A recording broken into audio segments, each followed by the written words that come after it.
lot of people have been asking me to do another, ask me questions video. And I do get a lot of messages, both on YouTube, on my message boards, things like that. So I thought I'd take this time and answer some of the more common issues people have asked me.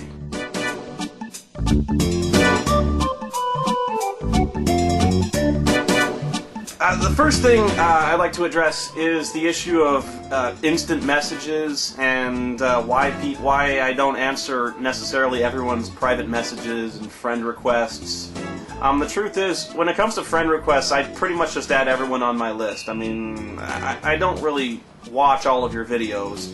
When I get a message saying, please watch my videos, please give me a review on what you think my reviews are like, I do tend to watch them, although here's the thing.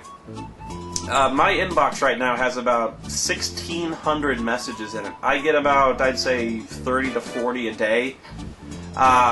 And when it comes to instant messages, a lot of people get really irritated at me and they send me very angry or pleading messages saying like, why don't you answer me, don't you want to talk to me, don't you like me, and things like that.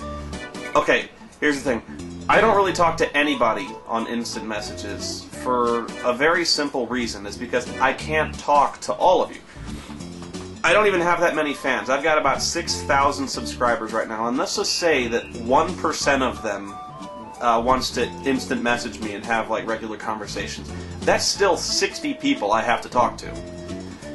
So it's really nothing personal if I don't respond to you, and unless it's something very vitally important. I'm not even at the computer most of the time. If I'm at the computer, chances are I'm working and I wouldn't talk to you anyway, even if I knew you outside of the internet. So that's the situation. I guess that's the price of my my F-grade celebrity fame. It's just, I can't afford to talk to everybody.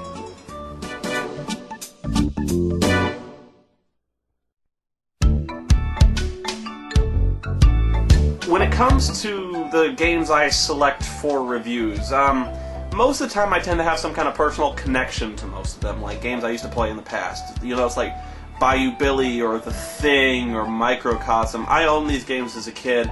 I still had copies for the most part, or I had them at one time. So that's really the only criteria I have. Is that I'm not necessarily picking the worst games. I'm picking games that I have a lot to say about, if that makes sense. Actually, E.T. was one of those games I kind of wish I hadn't done, because I had never played E.T. before. I had no personal connection to it. And really, what else is there to say? I mean, once I've gone over the basic gist of the game, it's really just a giant lump of goat shit. So, I get a lot of suggestions by private messages on what games to review, and they're really a mixed bag. Every game you send me is generally going to be pretty bad. And really it takes me about 2 weeks to write, shoot, edit, get the footage for any kind of review, and that's if I'm working really hard on it during the week. And the situation is, I recently got a job and that slashed my free time by about 80%. So when you see any kind of review now, it's basically consumed all of my free time for about 2 weeks. I'm not complaining, I'm just explaining to you what the situation is. So, I've got this gigantic stack of games that I plan on getting to, and it really comes down to how easy it is to get footage for it. Sega CD I've actually found is very easy for me to get footage to. Other systems, anything I have that I can't emulate, I mean, I own the game, but I still tend to emulate them anyway. If I ever have to process the video, it takes a lot longer. Minority Report is actually going to be very tricky, because it's a very slow game. I was meaning to get that one done very quickly, and it's very hard to get footage for. I'm doing it, and that actually goes back to Final Fantasy VIII. Everyone wants the Final Fantasy VIII. The truth is, it's very hard to get me to sit down and play that game, because it is so slow. It's basically a 60-hour commitment to get me to play through that game. And besides that, if you want me to talk about every single thing in that game, which I'm not complaining about, it's still a lot of fun. It's just very, very slow. And it's probably the hardest game I've ever had to get footage for, because I'm actually playing the PC version of it. It's the only way I can get footage.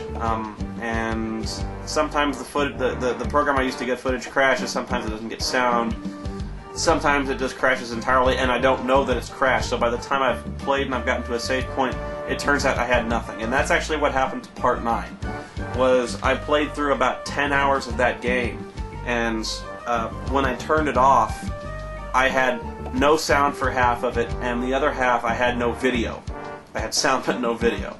And I'd pretty much gone postal at that point. I was just super, super furious about it. I have to play it again. And so you can imagine how frustrated I already was with that game, the prospect of having to play through a significant portion of it again. So that's kind of the situation with Final Fantasy VIII. I have not given up on it. It's just going to be very, very slow, and I don't know when you'll ever see another part of it. When it comes to other consoles, I've had a lot of suggestions to do games on the Philips CDI or the 3DO, or there's a bunch of really strange consoles out there. Japanese consoles, for instance. I would love to do a bunch of series on Japanese PlayStation, PS2 games. Problem is, they're almost impossible to emulate, for one. Like, you can't emulate 3DO, you can't emulate CDI, and then it comes to the issue of I have to own the games. I don't own either, and they're very hard to track down, and it's expensive. I've been trying to track down a 3DO for a while because there's this...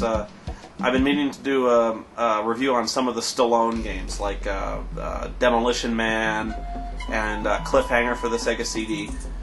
I don't own them. I've been trying to track them down. So when it comes down to the CDI, Wanda Gamelon. A lot of people ask me to do the Legend of Zelda games for the Philips CDI. Love to, don't own it. And they cost a lot to get. So, I mean, I can get footage off them, no problem, but that's the situation. Basically, if you're really, really set on getting me to play some of these really obscure games, you have to send them to me or tell me where I can get them. That's really the only limiting factor. Reception for Skull and Bones has been amazingly positive. I thought it was really cheesy, and I didn't think people would like it, and the sound quality on the review I did turned out to be really, really bad, I thought. But people seem to dig it. Here's the thing with that. It was really more of just a concept video that I'd show what it would look like had I the ability to do it. The few things that are holding me back from continuing that, I mean, I could write that no problem, I could perform it no problem, but there's two things really. One is the artwork. If I were going to do that, I would need a lot of artwork to do it, and you'll notice if you watch that video that the artwork doesn't really match what's being put on the screen, being narrated most of the time. I mean, I'm just putting random pirate photos up and taking clips from movies and things like that. Thing is, for that video alone, I pretty much pillaged everything I could find in one shot. So if I were to keep doing it, I would be recycling photos, recycling footage, trying to find, really scraping the bottom of the barrel to find pirate stuff. And I don't want to do that because it would be really, really poor quality, and it wouldn't be any good. So the two things that I think would be necessary for me to continue with that is, one, I would need someone basically to serve as a comic artist, because I can't draw at all. I was actually planning on doing a webcomic based on the movie script I wrote, which would be pretty good, I think, but for the fact I can't draw. Now, I have an artist kind of contacted for that one, and I'm meaning to get back on them for that. But the situation is, like, if you were going to be an artist for Skull and Bones, it would be a lot of work, it would be no pay, and pretty much the only recognition you would get is a credit at the end of each video. I don't know many people who would be willing to go in for that. It's just not a winning proposition for what's basically just kind of a side hobby for me. And I don't really think it would catch off that much. That being said, Skull and Bones was a lot of fun to write, and I had this whole thing kind of scripted out. But like I said, it's just kind of a hobby.